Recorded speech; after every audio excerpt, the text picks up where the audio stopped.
અમદાવાદના મારા વર્ષોના મિત્ર સંદીપલાલ થી લઈને દરેક કલાકાર મિત્રો, પત્રકાર મિત્રોને ખૂબ ખૂબ ખૂબ ખૂબ ભાવભીનું સ્વાગત કરીએ છીએ.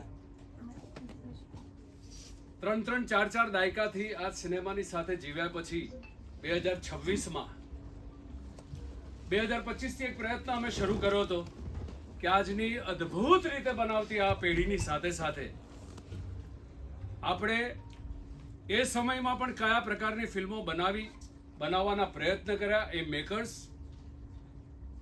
એમના સર્જનને તમારા સુધી આજે ફરી પાછી ઓળખ આપવાનો એક પ્રયત્ન છે. મૈયર જ્યારે રિલીઝ કરી ત્યારે લોકોનો વિશ્વાસ નહોતો, નોટ ઇવન એક્ઝિબિટર્સ. વંદનભાઈ અહીંયા હાજર છે, પણ મારો અને જસવંતભાઈનો કોન્ફિડન્સ હતો કે તમે એક દિવસ તો જવા દો, કે જે લોકોએ એક શો નથી આપ્યા એમણે 68 શો એક દિવસના ચલાવવા પડ્યા હતા. That proves કે હૃદયથી શુદ્ધ આશયની સાથે બનાવેલી કોઈ પણ એરાની ફિલ્મ જ્યારે હૃદયથી તમે હૃદયવાળા વ્યક્તિઓ પાસે લઈ જાઓ ત્યારે એ ડેફિનેટલી ક્યારેય જૂની નથી થતી હોતી.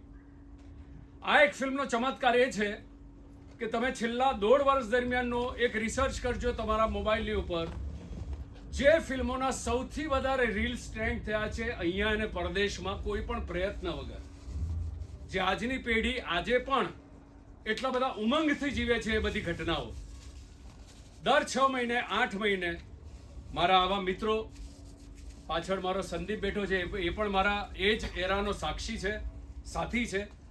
આ બધા મિત્રોની એક પછી એક, માત્ર મારી કરેલી નહીં પણ આપણે બધાએ મળીને બનાવેલી આવી ક્લાસિક્સને આપણે 8 મહિને 9 મહિને એકવાર ફરી પાછું ઓડિયન્સ પાસે લાવવાના પ્રયત્ન કરીએ.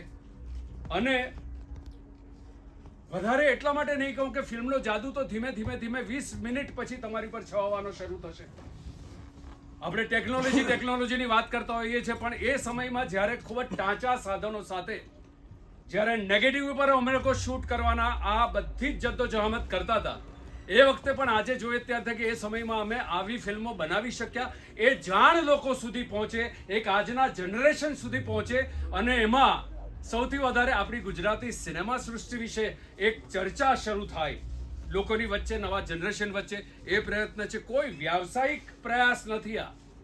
આ ફિલ્મ તો એ સમયમાં જેટલો બિઝનેસ કરીને જેટલું કમાવાનું હતું એટલું કમાઈ લીધું હતું, પણ પ્રયત્ન એ છે કે આપણું ગીત સંગીત, આપણા એ શબ્દો, આપણા એ ગામની રચકણો, આપણા એ સંબંધો, આપણા એ ગીત સંગીતના રંગ ફરી પાછા લોકોની વચ્ચે લાવીએ.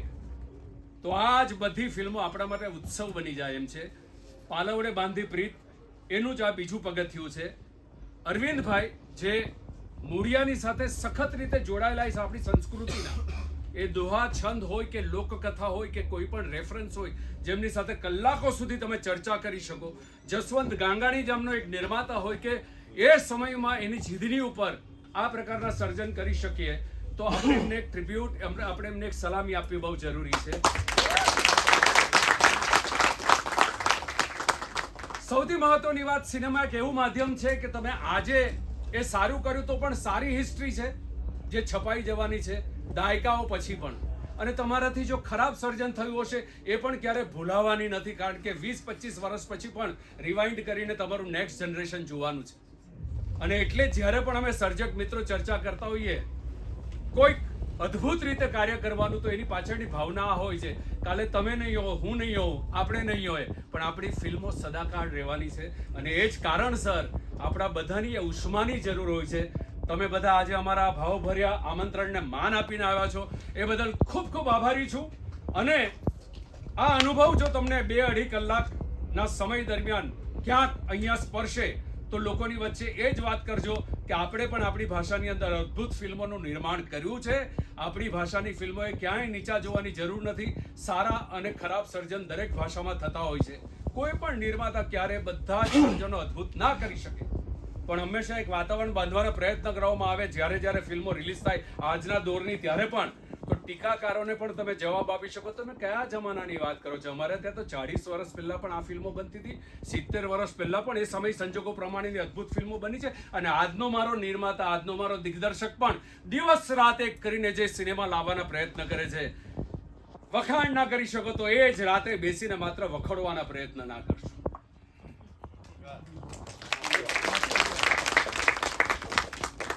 આ આપણા બધા ગુજરાતીઓની એક પ્રાઇડની મોમેન્ટ્સ છે. ભૂલી જજો કે હિતેન કુમાર જે પડદા પર દેખાવાનો છે એ બોલી રહ્યો છું, નો સર.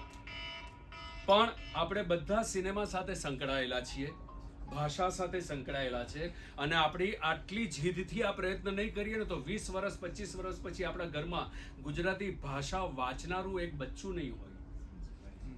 એ વખતે સાંભળીને વાતો કરી શકે એ કામ માત્ર ને માત્ર સિનેમા કરી શકે છે. એટલે જેટલું બની શકે એટલું ચોખ્ખા હૃદયથી આપણી ભાષાની ફિલ્મને પ્રેમ કરો. બસ વિનંતી, આ જાદુ આપણે શરૂ કરીએ. અને આ જાદુ વિશે કહીશ કે 20 મિનિટ પછી બધા જ લોજિક્સની સાથે તમે બધું જ મૂકીને માત્ર સ્પોન્જની જેમ આનંદ માણતા હશો, આ મારી ગેરંટી છે.